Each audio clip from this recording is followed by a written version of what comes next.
नमो हरियंताणं नमो सिद्धाणं नमो आयर्याणं नमो वज्राय नमो सव्वसा एषु पञ्च नमोकारो सर्वपापप्रणाशनं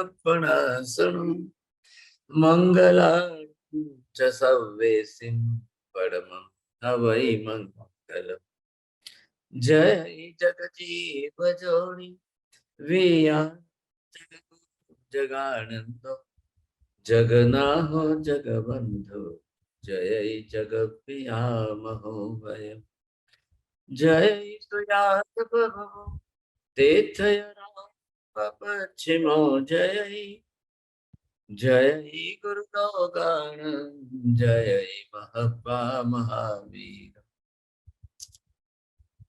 वंदे महावीर महावीर महामुनि अमर नर राय मह्यम चरमतिथयरमिम सतित सर्वारिष्ट प्रणाशाय सर्वाभिष्टार्थदाय सर्वते निधान श्री गौतम स्वामिने नमः श्री सुधर्मा स्वामिने नमः अज्ञानते ज्ञानाञ्जनशलाकया नेत्रमुन्मीलितं येन तस्मै श्रीगुरवे नमः। धर्म लाभ सबको बहुत बहुत आशीर्वाद। सभी को सादर जय जिनेन्द्र। गंधर्वाद की इस 162वीं कक्षा में आप सभी का हार्दिक स्वागत है। पूर्व कक्षा के विषय में हमने देखा कि किस प्रकार से आत्मा में अनंत दर्शन, अनंत ज्ञान, अनंत चारित्र, अनंत वीर ये शक्ति विराज है, मतलब अनंत अनंत शक्ति है। फिर भी ये चीज हमने देखी कि जो वैदिक मत है वे ना तो आत्मा की सत्ता को स्वीकार करते, वे तो एकमात्र ईश्वर को ही आत्मा मानते हैं। ये भी हमने चीज देखी कि उन्होंने 3 प्रकार की ईश्वर को ही माना, क्या कि ब्रह्मा विष्णु महेश। संसार को सृष्टि का कर्ता कौन है? ब्रह्मा। और संसार का पालनहार करने वाले कौन है? विष्णु। और सर्वनाश करने वाले कौन है? महेश। तो महाराज साहब ने बताया कि भाई आप ऐसी कौन सी आफत आ पड़ी कि एक ईश्वर ने सृष्टि को बनाया, फिर दूसरे को उसका पालनहार भी कर रहे हैं और तीसरे को उसका नाश भी करना पड़ता है। ऐसी कौन सी गलती हुई? लेकिन इसका आंसर भी कोई हमें प्राप्त नहीं होता है उनकी तरफ से। फिर ये चीज भी देखने आई कि जब आपने आत्मा का निषेध ही कर दिया है, एक ही ईश्वर को माना है, तो 84 लाख योनियों को भी आपने किस प्रकार से मान लिया? अच्छा, कर्म की सत्ता का निषेध किस कारण से दिया? अगर वे कर्म की सत्ता को स्वीकार कर लेते हैं तो वे ईश्वर को जो कर्ता मानते हैं उसका निषेध हो जाएगा। इस कारण से उन्होंने कर्म की सत्ता का भी निषेध कर दिया। फिर ये कौन है? जितने भी वैदिक मत ये वे सब अवतारवादी है, अवतार मानते, ईश्वर का अवतार मानते, ईश्वर का अवतार हुआ है। लेकिन जो हमारे जैन दर्शन जो केवल ज्ञानी है, उनका ज्ञान कैसा है कि कितने भी केवल अनंत केवल ज्ञानी आज हो जाएं और पहले पूर्व में जितने भी केवल ज्ञानी हो, उनके ज्ञान में किसी भी प्रकार का अंतर आने वाला नहीं है। जो आज ईश्वर जो हमारे केवल ज्ञानी ने बताया वही आगे जाकर के केवल ज्ञानी बताने वाले हैं। ऐसे अपने बहुत सारी चीज जानी और कर्म की सत्ता भी हमने देखी कि किस प्रकार से कर्म का आवरण आत्मा पर आता है, तो उसके कारण से जीव संसार में परिभ्रमण करता है। परंतु अन्य मती में जीव परिभ्रमण का कारण बताया ही नहीं गया है। ईश्वर ने ही बनाया, ईश्वर ही मिटाने वाला। ये पूर्व कक्षा में हमने विशेष रूप से जाना था। आगे कक्षा के लिए महाराज साहब से निवेदन। बहुत बहुत धन्यवाद आपको भाई साहब। देखिए, मुख्य विषय जो चल रहा है उसको बेसिक रूप में हमें अगर समझना है तो ये बात जरूर है कि यहाँ पर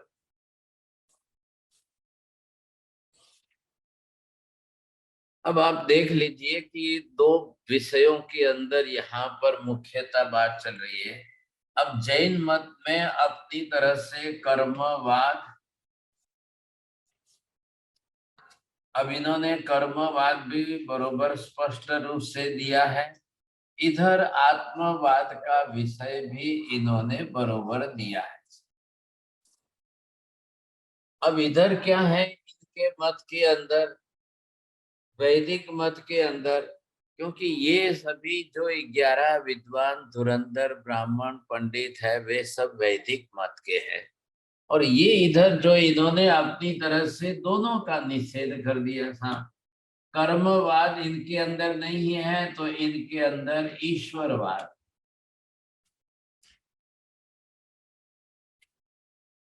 ईश्वरवाद है। अब ईश्वर ही आत्मा है, ईश्वर की ही सत्ता है, इसलिए इन्होंने आत्मा का विषय, इधर देखिए आप, आत्मा का विषय उड़ा दिया, क्योंकि ईश्वर एक ही आत्मा है, अन्य कोई आत्मा ही नहीं। कर्म शास्त्र का कर्म का विषय उड़ा दिया, क्योंकि ईश्वर ही करता है।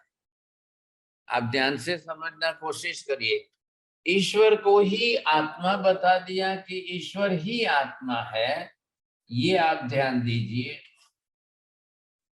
और वो भी एक ही आत्मा है।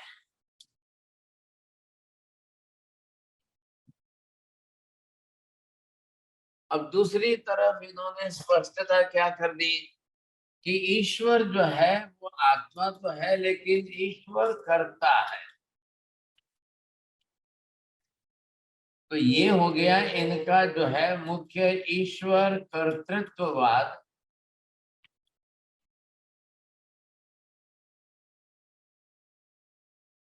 ये हो गया इनका ईश्वर कर्तृत्ववाद मुख्य हो गया सब। अब क्या करना, ईश्वर को आत्मा, ईश्वर को करता है, इसलिए इनको आत्मावाद में क्या जरूर नहीं, आवश्यकता नहीं, इनको कर्म सिद्धांत की जरूर नहीं है था। और ये इंद्रभूति अग्निभूति वायुभूति ये सभी ब्राह्मण विद्वान पंडित इस मत के हैं, और इसलिए इस मत में से वैदिक मत को स्वीकार करके समझ करके ये सामने आए।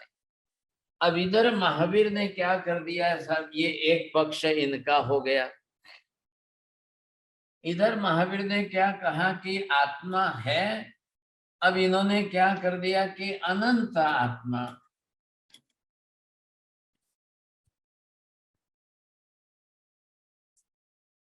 हाँ जी, आप आत्मा कहो या जीव कहो एक ही बात है, आत्मा ही शरीर धारण करती है, वही जो है जीव के रूप में व्यवहार करिए भाषा में, और आत्मा है। इधर जब सब आत्मा है और ईश्वर कर्तृत्ववाद का जैन धर्म के अंदर निषेध कर दिया सब। आप समझने की कोशिश करिए, इधर एक ईश्वर और ये अवतारवादी ईश्वर को मान रहे हैं, इसलिए ये निषेध हो गया। अब जैन धर्म के अंदर प्रत्येक आत्मा वही अपने कर्म के कारण जो है पर्याय धारण करती है, पर्याय बदलती है, पर्याय में परिवर्तन होता रहता है। अरे ये बात समझ में, तो यहाँ पर जो है ये कर्म सिद्धांत इन्होंने क्या किया कि ईश्वर कर्ता होने के कारण सारी व्यवस्था जो है अब वो ईश्वर के आधार पर ही चल रही। ईश्वर करे तो ही पेड़ का पत्ता हिलता है, ईश्वर ही व्यवस्था करता है। ईश्वर को सृष्टि का कर्ता कह दिया, इसलिए उन्होंने ब्रह्मा जी की जवाबदारी दी। ये और फिर बना दिया है, संसार बनाया है। तो पहला प्रश्न यहाँ आता है कि जब एक ही आत्मा है तो ये सब अनंत जीव सृष्टि है, ये क्या है? तो उन्होंने क्या कर दिया कि पृथ्वी पानी अग्नि वायु वनस्पति में किसी में जीव मानना ही नहीं। क्या करना, जीव नहीं मानना तो क्या मानना? नहीं नहीं नहीं, ये तो पंच महाभूत है, ये ईश्वर ने अपनी इच्छा से बना दिया है, पंच महाभूत है साहब। फिर उसके बाद में उनको पूछा गया कि भाई जब ये तो जीव नहीं है, चलो कीड़े मकोड़े का क्या होगा, पशु पक्षी का क्या होगा, देवनारक का क्या होगा, स्त्री पुरुषों का क्या होगा? वो बोले ये तो सब कठपुतली है, ईश्वर जो है उनका प्रतिबिंब इसमें दिखाता है, इसलिए ये सब जो है चलते फिरते आपको दिखाई दे रहे हैं, वरना कुछ नहीं।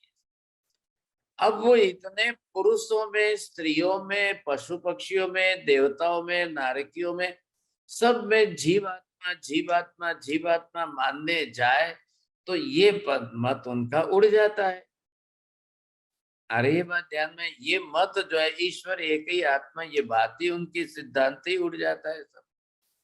चलो भाई ठीक है, मान लिया आपकी बात, एक ही आत्मा है, दूसरे कोई है ही नहीं, तो फिर ब्रह्मा जी के बाद विष्णु जी को बनाना क्यों पड़ा? विष्णु जी को ये जिम्मेदारी क्यों देनी पड़ी कि वो संचालन करे, वो व्यवस्था करे सब? ये क्यों दिया इन्होंने? फिर एक आत्मा ही है, दूसरा कुछ है ही नहीं, तो फिर वो ईश्वर सर्जन क्या करते हैं? क्या बनाया, फिर क्या बनाया, क्यों बनाया, फिर क्या व्यवस्था का मतलब क्या रहा?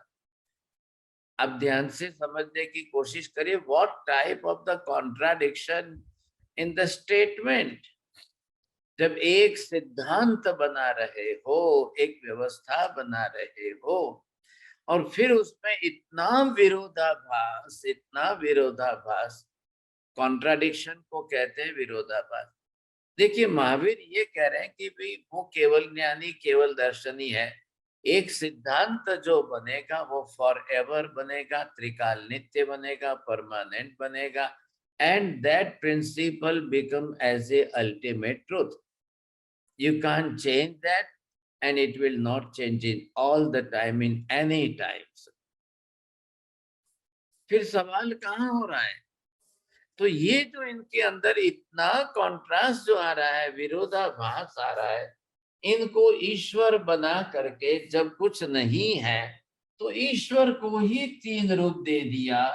अब ये ब्रह्मा भी दिया, विष्णु भी दिया, और फिर शंकर महेश दिया, और इन तीनों की जिम्मेदारी इन्होंने फाइनल कर दी। अब ये जिम्मेदारी करके ईश्वर ब्रह्मा जी को सर्जनकार बना दिया, और ये जो है ये अपनी तरह से व्यवस्था करने वाले, या इनको आप संचालन करने वाले बोल दो। और फिर जो है ये तीसरे आते हैं, क्या लाया आपको? ये तीसरे जो है वो सिर्फ संहार करने के लिए है, जिसको हम कहते हैं प्रलय करना है। भाई साहब, जब ब्रह्मा जी ने बनाया है, और फिर जो है विष्णु वो भी तो ईश्वर है, उनको भी ईश्वर का नाम दिया गया। आपने बार बार सुना है ना, ये लंबी, बहुत लंबे टाइम से क्लासें चल रही है, आप भूल मत जाना। अग्निभूति गौतम का प्रश्न यहीं से शुरू होता है कि सब कुछ विष्णु कर रहे हैं, विष्णु ही सर्वत्र दिख रहे हैं, तो फिर कर्म सत्ता कहां से आई? क्या जरूर है, फिर क्यों कर्म को मान रहे हो? कर्म वरम कुछ होता ही नहीं है, क्योंकि विष्णु ही सर्वत्र है। अब उनको ये पूछा जाए कि ब्रह्मा जी ने इतना बड़ा सर्जन किया, संचालन की व्यवस्था की जिम्मेदारी विष्णु जी को दी, तो क्या एक ईश्वर होते हुए विष्णु जी को संचालन बरोबर करना नहीं आया?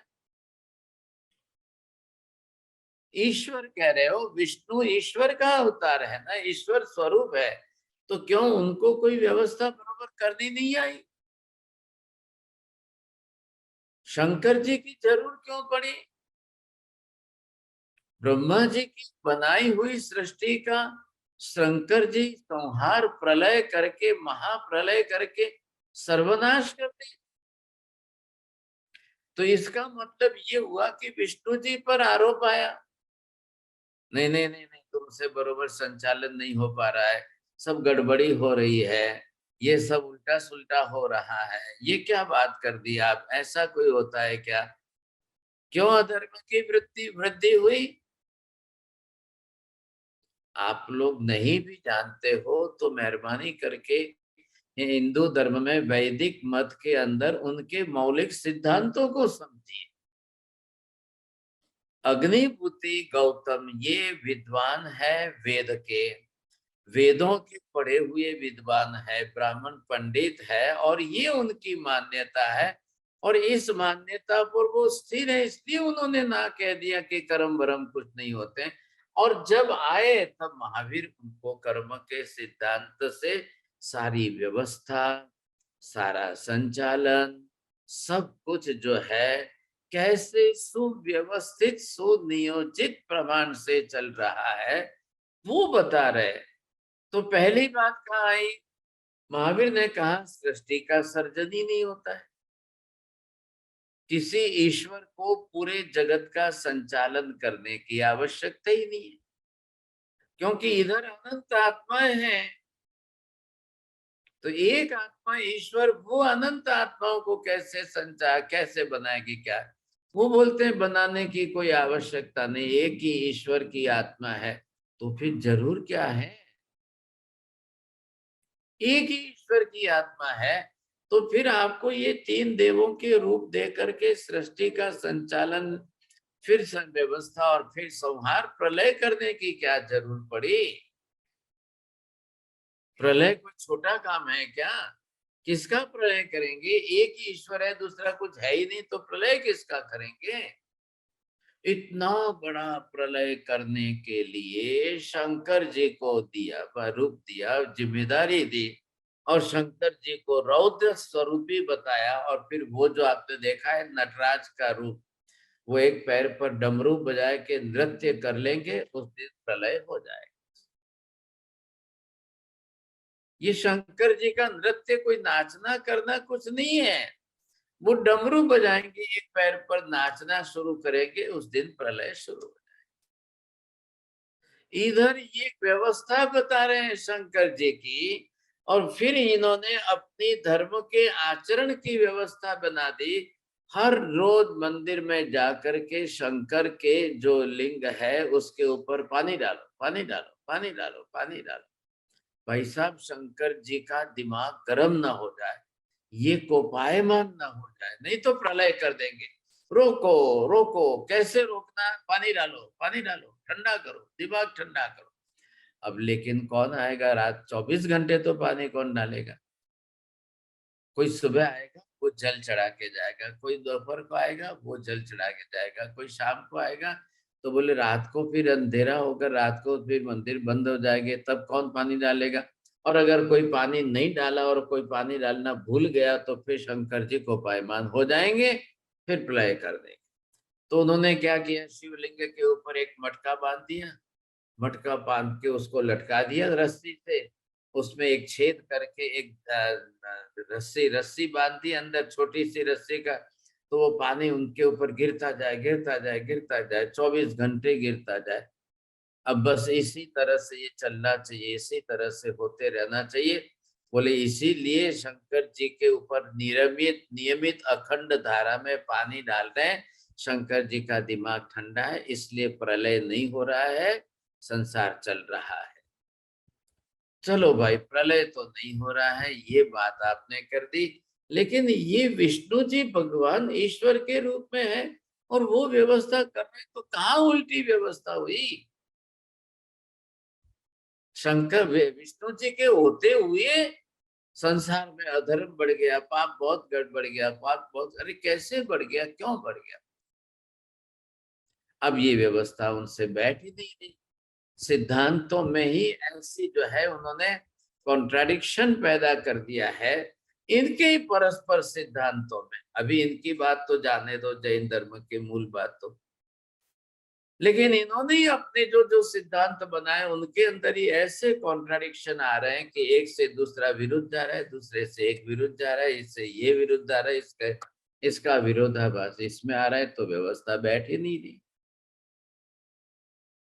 सिद्धांत ऐसा होना चाहिए तीनों काल में सदा एक सरीखा एक जैसा चले, उसमें कहीं कोई फर्क ना आए।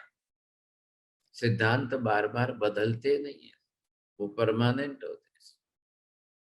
ये आप बेसिक फर्क समझ लो चार्ट पर से। यहाँ से महावीर ने कह दिया कि संसार में अनंत अनंत आत्माएं हैं, उनका अस्तित्व है। ये अस्तित्व दिखाने के लिए जीवास्ति काय, ये शब्द ही उन्होंने दे दिया। आत्मा कभी बनती नहीं है, आत्मा बनाई नहीं जाती है, आत्मा बनाने के लिए कोई रॉ मटेरियल है ही नहीं। जो रॉ मटेरियल है वो जड़ के पुद्गल परमाणु एटम है, और एटम से आत्मा बनेगी तो कॉन्शियसनेस कहाँ से आएगी? आत्मा को बनाने वाला कौन है, कौन बनाएगा आत्मा को, अनंत अनंत आत्माओं को कैसे बनाना। अब जड़ परमाणुओं में से तो मात्र शरीर बनता है, आत्मा बनती ही नहीं है। और सब आत्माओं को अपनी अपनी तरह से शरीर बनाना अनिवार्य है, क्योंकि बिना शरीर के एक भी आत्मा संसार में रह ही नहीं सकती है। तो ईश्वर की आवश्यकता ही नहीं है, सभी आत्माओं के अपने अपने कर्म हैं और अपने अपने कर्मानुसार कार्बन वर्गणा के पुद्गल परमाणु लेकर के वो कर्म बनाएंगे और कर्मानुसार जो है उनका शरीर बनेगा, संसार चलेगा, सब कुछ चलेगा। क्योंकि कार्बन वर्गणा के पुद्गल परमाणु भी अनंत अनंत अनंत अनंत है, वो भी कोई परमाणु बनाने नहीं पड़ते हैं।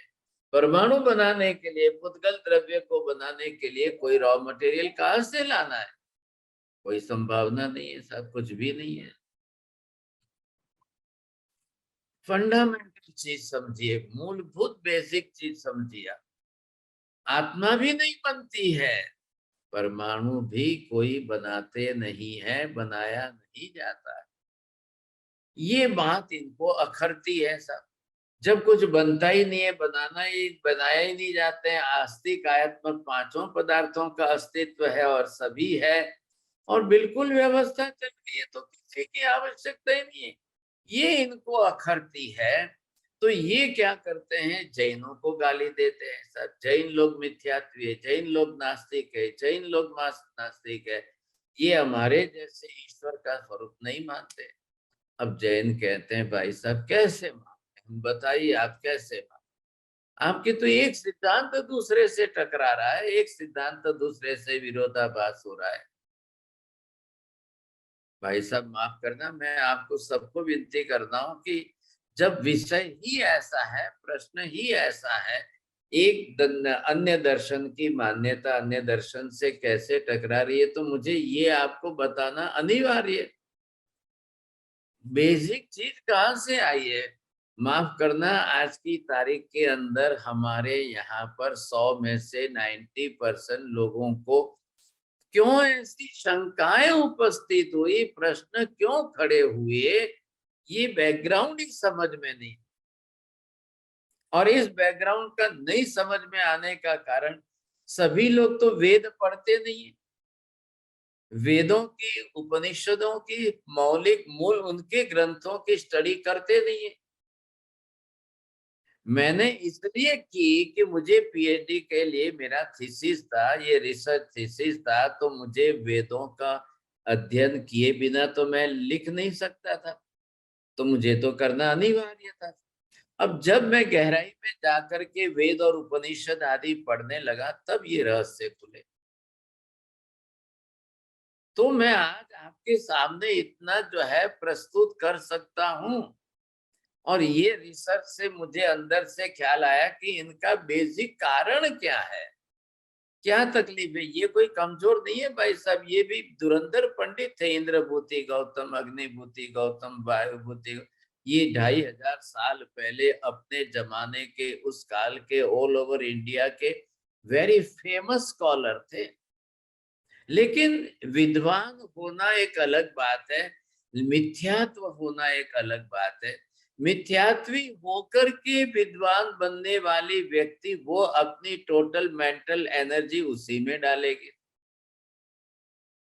आप समझ रहे हैं, वो है विद्वान है, लेकिन मान्यताएं पकड़ी जा चुकी है, और वो मान्यताएं पकड़ी जा चुकी है तो वो बदलने को तैयार नहीं, वो उनसे नहीं बदली जा रही। वही पकड़ चाहिए, वही पकड़ चाहिए, वही पकड़ उनकी चलनी चाहिए। तकलीफ ये हो, और कुछ नहीं था। अब ये आए सामने यहाँ पर, इधर महावीर है सामने, इधर महावीर केवल ज्ञान केवल दर्शन से जो एक सिस्टम, पूरी व्यवस्था समझा रहे हैं, वो कह रहे भाई साहब जब कुछ बनता ही नहीं है, आत्मा बन ही नहीं सकती है, परमाणु बन ही नहीं सकते हैं, आकाश बन ही नहीं सकता है, आकाश बनाने के लिए कोई परमाणु नहीं है।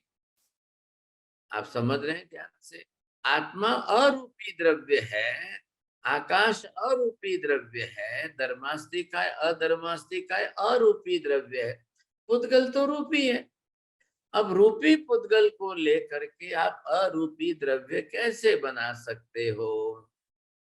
ध्यान रखिए, जिस द्रव्य का जो गुण होता है वही रहता है, उसका विपरीतीकरण का भाव उसमें नहीं आ सकता है। पुद्गल कभी अरूपी बन ही नहीं सकता है, क्योंकि वर्ण गंध रस स्पर्श उसके मूलभूत गुण है।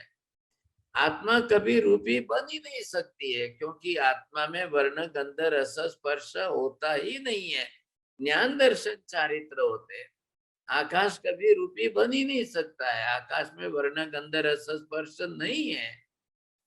ये बिल्कुल पत्थर की लकीर जैसे सिद्धांत है। अब कहां से बदलेंगे बताइए? परमानेंट सिद्धांत है। अब आकाश कब से बनाया है, कैसे बना है? तो फिर ईश्वरवादियों के पास जाओ, कोई जवाब नहीं। धर्मास्तिकाय अधर्मास्तिकाय की बात करो तो ये क्या बल, एक चिड़िया का नाम है क्या? किस चिड़िया का नाम है? वो तो स्वीकारने कोई तैयार नहीं। चलो भाई, ये नाम नहीं है तो तुम्हारे यहाँ कोई दूसरा नाम हो, टर्मिनोलॉजी से मतलब नहीं है। संज्ञा आप दूसरी दे दो ना, कोई संज्ञा, पदार्थ तो वैसा होना तो चाहिए। वैसे उनके पास पदार्थ ही नहीं, ये क्या किस बला का नाम है साहब? ये वो। तो भी तुम्हारे ईश्वर ने जब बनाया है तो गति सहायक साधन क्या बनाया, स्थिति सहायक साधन क्या बनाया? बोले वो कुछ नहीं है, वैसा कुछ होता ही नहीं। ये तकलीफ, मूल बात कहाँ है, आप इसको समझने की कोशिश करिए। अब परमाणु एक ही रॉ मटेरियल के लिए सब में है, और परमाणु तो रूपी पदार्थ है, तो अरूपी आत्मा कैसे बनेगी? परमाणुओं से आकाश कैसे बनेगा? अब जाकर ईश्वर को पूछा गया, भाई कैसे बनाया? आप तो ब्रह्मा जी हो ना, आपने सर्जन किया है, तो कैसे बनाया, क्या क्या? नहीं, बोले ये गड़बड़ मत करो, ये प्रश्न नहीं उठाना है। ब्रह्मा जी ने अपनी इच्छा से बोल दिया तो हो गया। इसी बात को इस्लाम वालों ने, क्योंकि इस्लाम तो है ही 1400 बरस का ही है, क्या ले, उन्होंने भी इसी बात को स्वीकारा कि हमारे अल्लाह ने बोल दिया कुंद हो जाओ, बस हो गया। इसी बात को जो है क्रिश्चियन के अंदर उन्होंने ऑलमाइटी गॉड ने लेकर बाइबल में बात बोल दी। Yes there will be light, yes there will be sky, yes there will be water. ये उनके शब्द है, कभी बाइबल पढ़ने में आए तो ध्यान रखना। बस वो बोल चुके, बोले और हो गया, बोले और हो गया।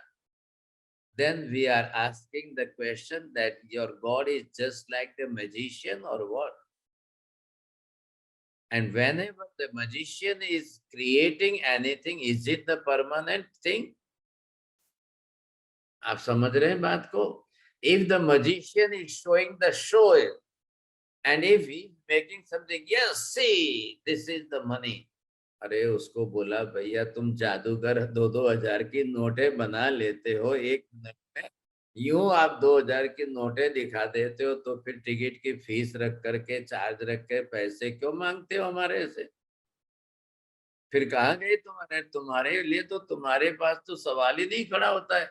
तुम्हारी 7 पीढ़ी, मैजिशियन की 7 पीढ़ियों को तो एक पैसे की जरूरी नहीं, तुम तो यूं करो। अरे चलो चलो चलो हो गया, ये देखो ये 2-2 हजार की नोट है, लो उड़ा दिया सब। तो भाई साहब उनको तो फिर जो शो करके पैसा कमाना ही नहीं चाहिए ना। अब इस बात को तो क्या ईश्वर को मैजिशियन मानना, क्या मानना ईश्वर को? जब ईश्वर ने मैजिशियन की तरह से, जादूगर की तरह से सर्जन कर दिया, तो ये तो सृष्टि तो हमेशा ही है साहब, सदाकाल बनी हुई है। अब उनको पूछा, भाई शंकर जी ने पहले कभी ऐसा सर्वनाश प्रलय किया है क्या? कभी किया है क्या? तो बोले बहुत बार किया है। भाई क्यों किया, क्यों किया? अब चलो आपने बोला, मान लिया कि विष्णु जी की व्यवस्था बरोबर नहीं, संचालन बरोबर नहीं, गड़बड़ी हुई, इसलिए शंकर जी ने प्रलय कर दिया। चलो प्रलय कर दिया तो दोबारा फिर वापिस क्यों बनाते हैं सृष्टि भाई? ऐसी सृष्टि क्यों बनाने की भी जिसको वापिस प्रलय करना पड़ेगा? ये फिर बनाओ फिर प्रलय करो, ये चक्कर में क्यों फंसते हो भाई? छोड़ दो ना तुम। नहीं बोले वो ईश्वर की लीला। अरे लीला क्या होती है भाई साहब? नहीं बोले उनकी मर्जी में आ जाता है कि मैं सृष्टि का सर्जन करूं। आपको सुनकर इतना हंसना आएगा, इतनी हंसी आएगी। अब इसका जवाब क्या देना? नहीं वो ईश्वर है ना, अकेले बैठे थे तो अकेले बैठे बैठे मैं कंटाल गया, मैं ऊब गया, मैं क्या करूं, मैं क्या करूं। चलो अच्छा आइडिया आया, सृष्टि का सर्जन कर देता हूं, सृष्टि बना देता। अरे तुम्हारा भला हो, वे जब अकेले बैठे हो तो क्या तकलीफ है? ईश्वर को क्या इच्छा होनी चाहिए क्या? अब ये ऐसी ऐसी बातें इन्होंने वेदों में लिख दी है, उपनिषदों में बना दी और उसी को सिद्धांत बना दिया। अब उसको सिद्धांत बना करके आज दिन तक हजारों लोगों को घुटा रहे, पकड़ पकड़ के घुटा रहे। चलो बोलो घुटो, चलो बोलो जल्दी घुटो। ईश्वर सृष्टि का सर्जन करता है, विष्णु जी संचालन करते हैं, शंकर जी विनाश करते हैं। चलो घुटो, चलो घुटो। अब ये नहीं माना ना तुमने, तो फिर तुम जो है ना मिथ्यात्वी हो जाएंगे, तुम बाहर निकाल देंगे तुमको, फिर तुम वैदिक नहीं कहलाओगे, सनातनी नहीं कहलाओगे। अब क्या करना क्या भाई साहब? एक असत्य लाखों करोड़ों लोगों को घुटा घुटा कर इतना उनका मिथ्यात्व सॉलिड करते जाना सब। अब ये ऐसे सॉलिड ठोस बने हुए, पक्के पत्थर के गढ़े बने हुए अग्निभूति गौतम महावीर के पास आ रहे हैं। वो पूछ रहे हैं कर्म वरम कुछ नहीं होता है। पहले उनके बड़े भाई साहब आए इंद्रभूति, वो कहते आत्मा वात्मा कुछ है ही नहीं। तो भाई साहब आप कौन हो? आप कौन हो? आप पत्थर हो? क्या हो? ये कौन बोल रहा है अंदर? नहीं वो तो ईश्वर है, आत्मा आत्मा कुछ नहीं है। तो ईश्वर आत्मा है कि नहीं है? तो हाँ ईश्वर एक ही तो आत्मा है। अरे चलो भाई, तुम आत्मा तो मान रहे हो, तो ईश्वर की आत्मा कैसी होती है? क्या उसके बारे में आपके पास कोई जवाब है? वो भी नहीं है। क्या आत्मा का द्रव्य स्वरूप है? कैसा असंख्य प्रदेश समूहात्मक पिंड है? ये इस टर्मिनोलॉजी को तो वो कुछ मानते ही नहीं है, क्लियर ही नहीं कर रहे। एक बार बोला ना आपको आत्मा है, ईश्वर आत्मा है, मान लो, बस झंझट मत करो। ये उनके जवाब है।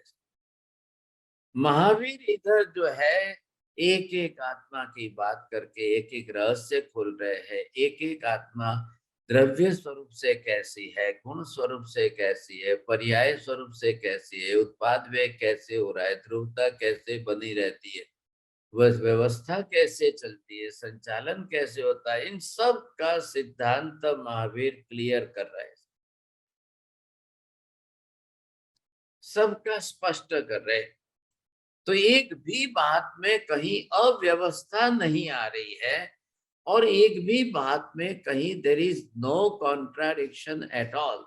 अब ये इतनी जो है अखंड व्यवस्था बन गई। अब ये सिद्धांत बनाकर दे रहे हैं जगत को, और फिर भी इनकी तरफ से एक ही बात है कि नहीं, कुछ भी नहीं हो सकता है, कुछ भी नहीं हो सकता है। अब इसका क्या करना? महावीर ये कह रहे हैं कि कभी सर्जन संभव नहीं है तो प्रलय कभी होना ही नहीं है।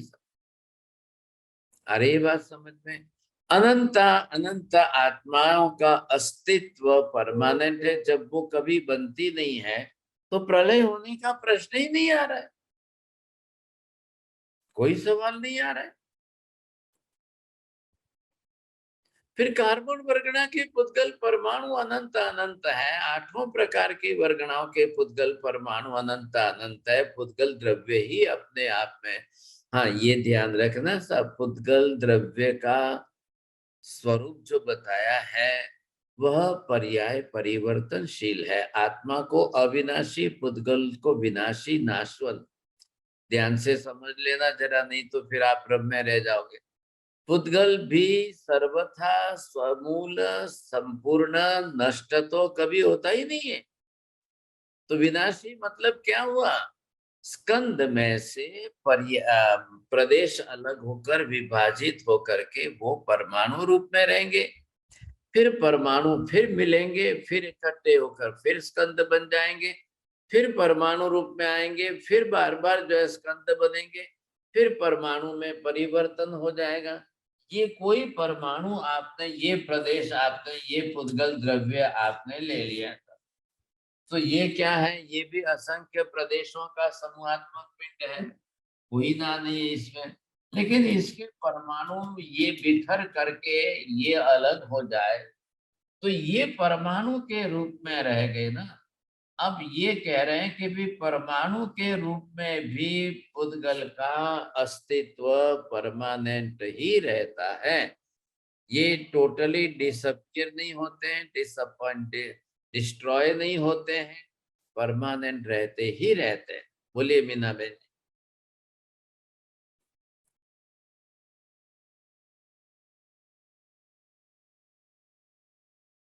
नहीं समझ में आया? Are you understanding this, the form of the atom? चलो हाँ, उनका वो विपुल जी, आप ये उनका अनम्यूट नहीं करेंगे तो नहीं बोल पाए। हाँ जी, बोलिए मेहता जी आप। So nothing can be created and nothing can be destroyed. Even the smallest atom can become uh, In this atom form also the Pudgal is permanent, permanent. not destroying and not disappearing at all. So on this basic, the law of causation is functioning. So due to the law of causation, only the changing form of the substance, the changing form of the substance परमाणु के रूप में आया, तो फिर पर्याय का परिवर्तन, उसी को महावीर कह रहे हैं उत्पाद व्यय की प्रक्रिया से परमाणुओं का पर्याय का परिवर्तन होते रहना। फिर वापिस ध्यान रखिए, परमाणु भी God had not created the atoms and God cannot destroy the atoms. So in the atom form, the Pudgal, the matter, is also the permanent. So again and again, the repeatedly infinite numbers of time, they will come and join together, then it becomes as the matter. Again the skanda ban jayega, and again it will be destroyed in the different form. What type of destruction? Of the skanda pariyay, and then it will be converted in the atom form. ये तो प्रक्रिया बनती ही रहेगी। अभी देखिए हमारा human body structure है, that human body structure, it is made by infinite numbers of the autaric varganas atom. जब हमारी मृत्यु, what is the meaning of मृत्यु? When the soul departs the body. Yes, when the soul departs from the body. जब आत्मा शरीर छोड़कर चली जाएगी, तब इस शरीर को जलाया जाएगा। और in the fire, when we'll burn it, you see, it will be changed in the atom form. अब वो एटम फॉर्म जो है, आप ले जाकर कहीं पर भी डालो, नदी में डालो, पानी में डालो, हवा में उड़े, कहीं पर भी जाए, वही नदियों का पानी फिर खेतों में आकर फिर गेहूं बनेगा, फिर अनाज बनेगा, फिर हमारी आत्मा जाकर उन परमाणुओं को धारण करके फिर हम शरीर बनाएंगे, फिर वापिस हम खाएंगे, पिएंगे, जीवन जिएंगे। यही चक्कर हमारा चलता जाएगा और अनंत जीवों का परमानेंट चल रहा है, क्योंकि परमाणु तो नष्ट होने ही नहीं है और आत्मा भी नष्ट होनी नहीं है। तो चेंजिंग फॉर्म ऑफ पर्याय, ये चेंज किसके कारण हो रहा है? ये उत्पाद व्यय की प्रक्रिया के कारण हो रहा है। अब उत्पाद व्यय की प्रक्रिया के कारण चेंजिंग होता रहेगा, कितनी बार होगा? अनंत अनंत अनंत अनंत बार होता जाएगा। इसमें कोई दो राय नहीं, इसमें कोई नष्ट नहीं होता है। अब ये कहते हैं कि शंकर जी आकर के प्रलय करेंगे। तो प्रलय किस बात का प्रलय करेंगे? कैसा प्रलय करेंगे? क्या पुद्गल के स्कंधों को परमाणु में बदल देंगे? चलो परमाणु तो बने रहेंगे। नहीं नहीं नहीं नहीं, नहीं, कुछ भी नहीं बचे, कुछ भी नहीं बचे। तो फिर क्या होगा? फिर एक शंकर जी के प्रलय के बाद में कितने काल के बाद फिर ब्रह्मा जी सृष्टि का सर्जन करेंगे? वो बोले कोई टाइम वाइम कुछ फिक्स नहीं है, जब उनकी इच्छा हो जाएगी तब। अब भाई साहब, ईश्वर बनाकर, सर्वशक्तिमान बनाकर ईश्वर को इच्छा के गुलाम ऐसा बना दिया। ईश्वर को पूछा जाए, you can not control your wishes, आपके अंदर जो इच्छाएं जगती है उस हिसाब से करना ही करना है। क्या आप इच्छाओं को कंट्रोल कर सकते हैं? नहीं साहब। इधर क्रिश्चियनिटी में जाओ तो बाइबल से that O God, thou shall be done, not my, you say.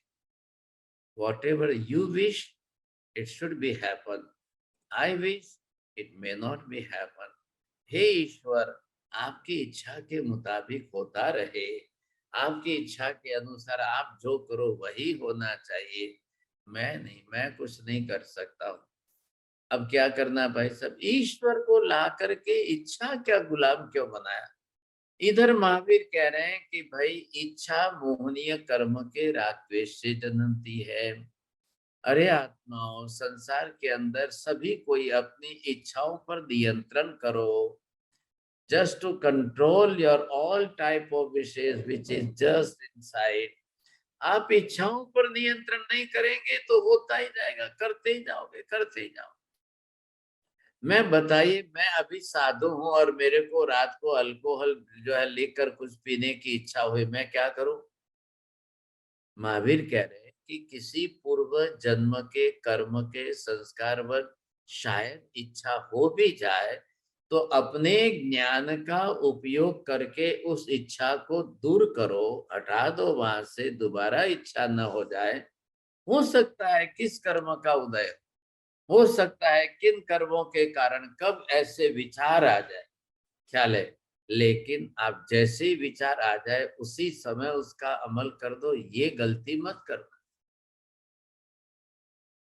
ये गलती हमको नहीं करनी है। ये विशेषता बताई उन्होंने, समझे कि नहीं? अब कैसे करना है? ये कहते कि जब इच्छा हुई ईश्वर तो करेगा।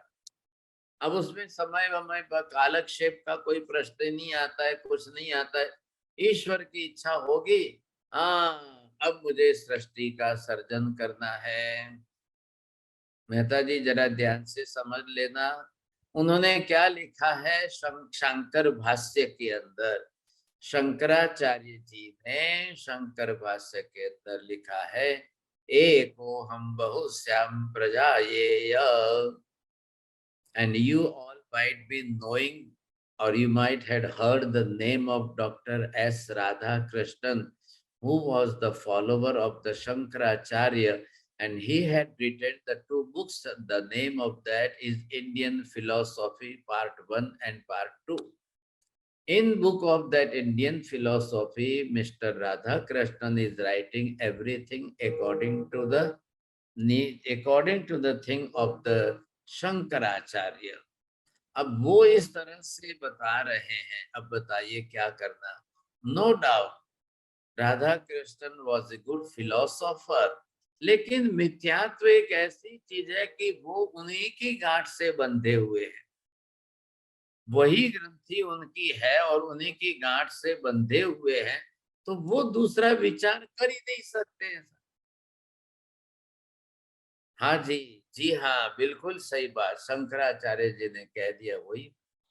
अच्छा, अभी मैंने सूत्र बताया आपको, वो जो है क्या है, एक को हम ईश्वर कह रहे हैं कि मैं अकेला हूं, अब मैं क्या करूं, मैं अकेला हूं, मैं क्या करूं, मैं कैसे, अरे ये ईश्वर के, चलो चलो चलो, बहुश्याम प्रजा ये, और कोई काम नहीं है तो चलो प्रजोत्पत्ति करो, हम सृष्टि का सर्जन, वहां जो शब्द है वो मैं बोल के बता रहा हूँ, प्रजोत्पत्ति करो।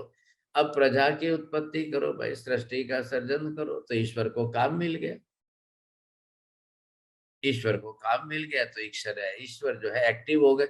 अब उसको, उनको ईश्वर को द लोनलीनेस जिसको बोलते हैं ना, अकेलापन नहीं खा रहा है।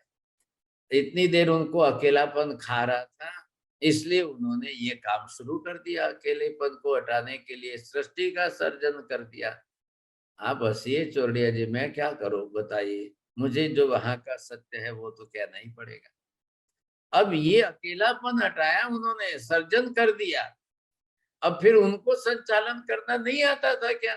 नहीं नहीं नहीं, ये तो मेरा ही काम है, मैं मेरा खाली रूप बदल देता हूँ। तो विष्णु का रूप लेकर के उनको बोल दिया, भाई तुम जवाबदारी ले लेना, संचालन करना, व्यवस्था बरोबर बैठाना, कहीं डिस्टरबेंस ना हो जाए, अव्यवस्था ना हो जाए, ख्याल आएगा। अब ईश्वर से क्या गलती हुई? अब ईश्वर हो और गलती हो, ये बात बैठ सकती है क्या? ये कॉन्ट्राडिक्शन लग रहा है कि नहीं लग रहा है आपको?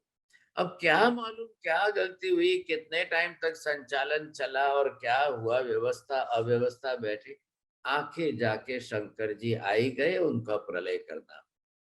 हाँ इलाबेन जी, अब आप ये बताइए, जो बाबा बाबा कह रहे हो ना, वो बाबा जी नाम शंकर जी का है कि विष्णु जी का है कि ब्रह्मा जी का है, किसका है, ये आप बताना मेरे को। वो देखो वो देखो, वो लाल लाइट दिख रही है ना, वो लाल लाइट जो है ना, वो बाबा जी की है, वो हमें आएगी, वो ले जाएगी, वो ये करेगी, ये सब कई बातें, कई प्रकार की बातें बैठा दी गई है। इतनी बातें बैठाई, इतनी बातें बैठाई। अब भाई साहब देख, आप भी जानते हो कि एक असत्य के लिए 17 असत्य बोलने पड़ते हैं। अब ये महात्मा यहाँ से आ रहे हैं, अग्निभूति गौतम, इस मान्यता वाले ये आ रहे हैं। अब इनको 1000 प्रश्न पूछे जाए तो वो तो एक ही बात कहेंगे, किसी का भी उत्तर नहीं है। वो तो बहने कि भी ईश्वर की सृष्टि है, ईश्वर ने रचना की है। You have no right to ask the question, as a devotee you have to accept it. बस बात पूरी हो गई। You are the devotee person, आपको एक्सेप्ट कर लेना है कि हाँ बस ये वेद में लिखा है, ईश्वर ने बनाया है, ईश्वर संचालन कर रहा है, ईश्वर। अब क्या करना बताइए? इधर से जब इधर इन्होंने ये बात की तो महावीर ने सीधे सामने रखा अनंत आत्मवाद, तो ईश्वरवाद उड़ गया, एक ईश्वरवाद उड़ गया, सब वो रहता ही नहीं, अनंत आत्मवाद। इधर जो है विष्णु की संचालन व्यवस्था के सामने प्रत्येक जीवों की अपनी अपनी कर्म व्यवस्था। मेरा कर्म मेरे साथ है, आपका कर्म आपके साथ है, मेरी माँ का कर्म मेरी माँ के साथ था, माँ के साथ कर्म था, उनका कर्म उनके साथ गया, मेरे साथ मेरा कर्म है। अब सबका अपना अपना कर्म। क्यों अपना अपना कर्म? कर्म स्वातंत्र क्यों रखा? आत्मा स्वतंत्र है इसलिए कर्म स्वतंत्र। आत्मा सबकी स्वतंत्र अलग अलग है, इसलिए कर्म सबका अलग अलग स्वतंत्र है, कोई फर्क नहीं। संबंध से जुड़े हो तो कर्मों के संबंध से भी जुड़ेंगे आप। आत्मा को शरीर बनाने के लिए संबंध से जुड़ना पड़ा, तो फिर शरीर बनाने के बाद अपना जीवन संसार चलाने के लिए अपने कर्मों से दूसरे संबंधी कर्मों के साथ जुड़िए। यही माँ क्यों बनी, यही बाप क्यों बना, इनका ही ये बेटा क्यों बना, आ गया कर्म का भी संबंध जुड़ गया सब। अब संबंध जोड़ने वाला कर्म मोहनीय कर्म है। अब मोहनीय कर्म के अंदर भाई साहब दोनों प्रकार के संबंध आ गए, राग का भी संबंध, देश का भी संबंध, दोनों प्रकार के आ गए। अब इधर से लेकर कर्म शास्त्र के लेकर 1000 प्रश्न इनको पूछो, या इधर से 1000 प्रश्न लेकर कर्मवादी सिद्धांत को इनको पूछो। इधर देखिए बरोबर ध्यान से समझ में आ रहा है। तो यहाँ पर महावीर ने क्या किया कि भाई इतने सॉलिड सिद्धांत बताए कि एक भी प्रश्न वैदिक मत वाले, ईश्वर मत वाले कोई भी प्रश्न उठाए, उसका कर्म सिद्धांत के अंदर प्रॉपर आंसर मिलेगा, और वो आंसर सबके लिए बरोबर लागू होता है, परमानेंट चलता है। लेकिन कर्मवादी अगर एक भी प्रश्न उठाएंगे तो ये कोई क्लियर नहीं कर सकते हैं। क्यों नहीं कर सकते? उनके पास एक ही उत्तर है, ईश्वर ने बनाया है, ईश्वर की सृष्टि है, ईश्वर का सर्जन है, बस ईश्वर की। क्यों ऐसा किया, क्यों ऐसा बनाया, क्यों ऐसा किया, क्यों ऐसा बनाया? नहीं, उसमें कोई आप प्रश्न नहीं। ईश्वर की इच्छा वैसी हुई वैसा, ईश्वर की इच्छा ऐसी हुई ऐसा बना दिया, समझे? अब उसको आप स्वीकार कर, बस बात पूरी हो गई। अब उसमें आप कुछ भी नहीं कर सकते हो, कुछ भी नहीं पूछ सकते हो। ये मैंने आपको फंडामेंटल बेसिक चीज आज बताई है। और इन दोनों के अंदर दो धाराएं कैसी है साहब, दो सिद्धांत धारा ही कैसी चलती है, ये समझ लीजिए आप। अब आपको मैं 1000 प्रश्न इधर के उठा करके बताऊं, पूछूं, अब ये चलाऊं तो भाई साहब 1000 क्लास और हो जाएगी। इतनी लंबी क्लासें चल जाएगी, इतनी लंबी 1000 क्लासें। आप समझते हो ना, 1000 क्लास को 3 साल लगते, इतनी जल्दी तो होती नहीं है सर। अब ऐसी स्थिति के अंदर करना कैसे? हाँ, अब आपको मैं छूट देता हूं, आप जो है सभी मिल करके 1000 प्रश्न बनाइए, उपस्थित करिए, सब अलग अलग करिए, सब, कोई किसी की कॉपी नहीं करेगा, कोई किसी को पूछ के नहीं लगेगा, अपने अपने तरीके से आप बनाइए। अब फिर किसका उत्तर कर्मवाद से मिल रहा है, किसका उत्तर भवितव्यता से मिल रहा है, किसका उत्तर पांचों समवायी कारणों से कैसे, क्योंकि पूर्ण संपूर्ण जगत की व्यवस्था बताई। और इसीलिए महावीर कह रहे जैन धर्म के अंदर संहार या प्रलय या ये बात तो छोड़ दो भाई साहब, संभव ही नहीं है। जिसका सर्जन कभी नहीं होता है, उसका प्रलय या नाश कभी नहीं होता है। जब प्रलय हो, जब सर्जन हो, उसी का नाश हो सकता है और किसी का नहीं हो सकता है। तो सर्जन क्या होता है? एक आत्मा अपने शरीर का सर्जन करती है तो उस शरीर का नाश होता है। सृष्टि का, समष्टिगत सृष्टि का सर्जन जब होता ही नहीं है तो नाश कभी होता ही नहीं है। इसी को कहते हैं परमानेंट सिस्टम। अनादि अनंत काल तक, अनादि से चल रही है, अनंत काल तक चलती रहेगी। आत्मा का भी अस्तित्व अनादि अनंत कालीन है, उद्गल परमाणु का भी अस्तित्व अनादि अनंत कालीन है, कर्म का सिद्धांत प्रवाह से भी अनंत कालीन है। ध्यान से समझिए, मैं नेक्स्ट क्लास में फिर आपको समझाऊंगा इस बात को। चलो क्या करो, आपने हाथ उठाया, 2-3 मिनट ही बची है। हाँ जी बोलिए साहब। हाँ महाराज साहब, जब ये मतलब है आपके ब्रह्मा जी की जब उनके सृष्टि की बात आती है और वो बोलते हैं ब्रह्मा जी सृष्टि के, तो ब्रह्मा जी के सृष्टि के पहले वो लोग जगत में क्या मानते हैं? बस कुछ नहीं, शून्य। ये अच्छा। ये बड़ा प्रश्न है, इसकी लंबी चर्चा है, लेकिन बोले पहले कुछ मानोगे तो फिर ब्रह्मा जी ने बनाया क्या? फिर दूसरे किसी ने बनाया, उनको ब्रह्मा मानना पड़ेगा। इसलिए ब्रह्मा जी के पहले कुछ भी नहीं मानना, कुछ था ही नहीं, कुछ था ही नहीं। तो यही प्रश्न पूछा, भाई आकाश तो था कि नहीं था? हाँ हाँ। ब्रह्मा जी कहाँ थे? बिना आकाश के थे क्या? अरे बहुत प्रश्न है, 1000 प्रश्न है। तो वो बोले नहीं, ब्रह्मा जी के पहले अगर किसी को मान लिया ना आपने, तो फिर तो हो गई बात पूरी, भाई ब्रह्मा जी के पहले ही किसी ने सृष्टि बना ली थी। अच्छा अच्छा। तो वो कहते हैं ब्रह्मा जी, एक को हम शब्द का अर्थ, भाई मैं अकेला हूं तो सही ना, तो कहाँ हो आप, कहाँ थे, कहाँ हो, किस रूप में हो, क्यों कंटाल गए, क्यों उब गए, क्या हुआ? ईश्वर भी कभी उब जाता है क्या? अब आप बोलोगे सिद्ध शिला पर गए हुए अनंत सिद्ध, तो कोई कल पूछेगा सब, कभी ना कभी तो, कभी ना कभी तो उनकी इच्छा होगी ना, कभी ना कभी तो आएंगे ना, थक जाएंगे वहां बैठे बैठे अकेले अकेले, कंटाल जाएंगे, क्या करेंगे, क्या करेंगे, कैसे करें? ये बच्चों के प्रश्न है ना, ये बच्चों के प्रश्न है कि अकेले अकेले बैठे बैठे ईश्वर। तो वो यही हालत हुआ इनके यहाँ पर, ईश्वर ब्रह्मा जी बैठे बैठे ले अकेले अकेले अकेले अकेले, वो ऐसे कंटाल गए, ऐसे कंटाल गए, मैं क्या करूं? कुछ काम तो चाहिए ना भाई साहब, कुछ करूं, क्या करूं मैं? बस वो दिमाग में आ गया, इच्छा हो गई, चलो सृष्टि का सर्जन कर दूं। ये ईश्वर ने कर दिया, अपनी मर्जी हो गई तो इच्छा हो गई। ये सब आप जाके पढ़ना, आपको चाहिए मैं सब ग्रंथ पहुंचा दूं मेरे पास यहाँ। 30,000 books are already in the library of the विरालय। नहीं, यहाँ आपके श्रीमुख से, आपके श्रीमुख से सब सुन रहे हैं नहीं, महाराज, काफी है।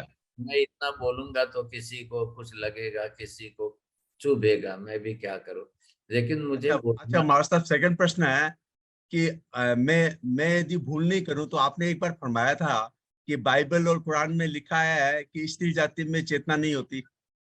अभी वो लिखते हैं, मैं क्या करूं बताइए, वो कहते हैं खाली मेल में ही चेतना होती है, फीमेल में नहीं होती है। अब क्या करना बताइए, कैसे? अब उनके लिखने के पीछे कोई कोई लॉजिकल उत्तर भी नहीं है और कोई साइंटिफिक रीजन भी नहीं है, बस वो कह रहे हैं ईश्वर की इच्छा। अच्छा, अब क्या करना बताइए साहब। यही तो हर बात में आप 1000 प्रश्नों का उत्तर उनके पास एक ही है कि ईश्वर की इच्छा।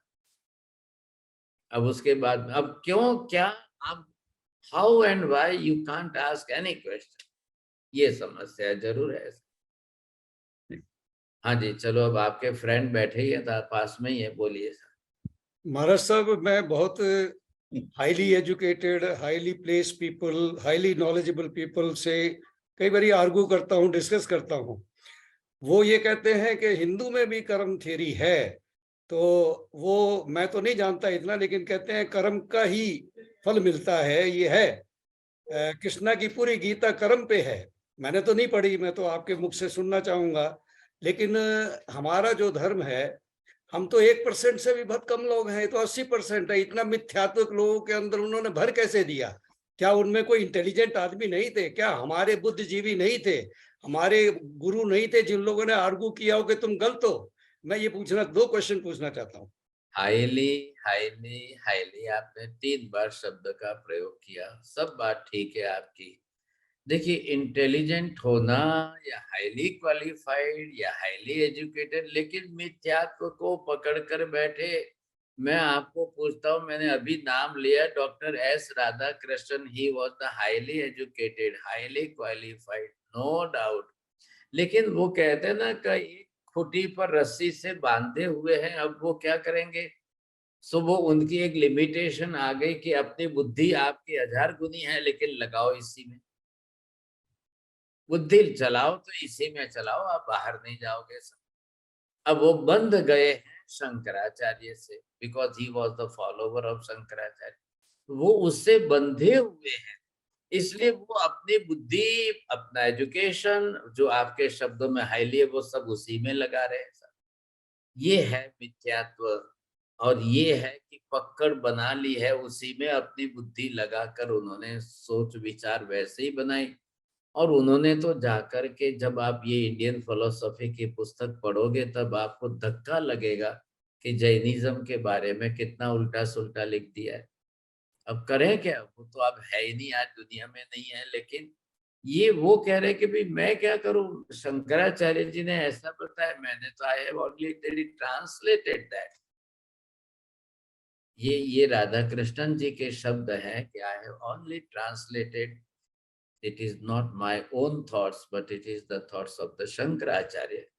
अब शंकराचार्य जो सूत्र करता है, मूलभूत ग्रंथ करता है, इसलिए उनको आदि शंकराचार्य कहते हैं। He is the first person who is thinking on that way. लेकिन उनकी ओरिजिन जो है शंकराचार्य की वेदों में। अब वेदों में जिस प्रकार से, और ये मैं आपको समझा रहा हूँ कि अग्निभूति ब्राह्मण पंडित ये भी वेद बाटिए, वैदिक मंत्र वाले हैं, इसलिए ये बात चल रही है सब। अब इन बातों को लेकर के ये जितना जिस तरह से डिस्कशन चल रहा है, अब एक ही बात कर्म की आत्मा की ऐसी नहीं, 11 पंडित है, 11 सब्जेक्ट है, 11 सब्जेक्ट के ऊपर इनके सबकी शंका चल रही है। अब मैं एक एक पंडित के विषय को लेकर एक साल चलाऊं तो 11 साल तो आपको पढ़ना ही पढ़ने का, समझना ही समझना है सब। ये 2 साल तो हुए ही है सब, 2 साल से तो आप समझ ही रहे, तीसरा साल पूरा हो गया, ये चौथा साल शुरू हुआ है सब समझे के। ठीक है, चलिए, धन्यवाद। और किसी को पूछना है कोई प्रश्न? लेकिन होमवर्क करना थोड़ा बहुत, समझे के ये मैंने समझा तो दिया है। नमो हरियंतां सिद्धार्णम, नमो हरियणम, नमो वज्राय, नमो सर्वसाकुलम, एषु पंच नमस्कारो सर्वपापप्रणाशनम्, मंगलानं च सर्वेषां परमं हवै मंगलम्। मंगलं भगवान् विष्णु, मंगलं गौतम प्रभु, मंगलं स्थूलिभद्राद्या जैन धर्मोऽस्तु मंगलम्। चत्तारि मंगलम् अरिहन्ता मंगलम्, सिद्धा मंगलम् साहु मंगलम्, केवली पन्नतो धम्मो मंगलम्। चत्तारि लोकोत्तमा, अरिहंता लोकोत्तमा, सिद्धा लोकोत्तमा, साहु लोकोत्तमा, केवली पन्नतो धम्मो लोकोत्तमो। चत्तारि शरणं पवज्जामि, अरिहन्ते शरणं पवज्जामि, सिद्धे शरणं प्रव्रजामि साहु शरणं प्रव्रजामि केवली पन्नतं धम्मं शरणं प्रव्रजामि सर्वमङ्गलमाङ्गल्यं सर्वकल्याणकारणं प्रधानं सर्वधर्माणां जैनं जयति शासनम्। धर्म लाभ, बहुत बहुत आशीर्वाद सबको। धर्म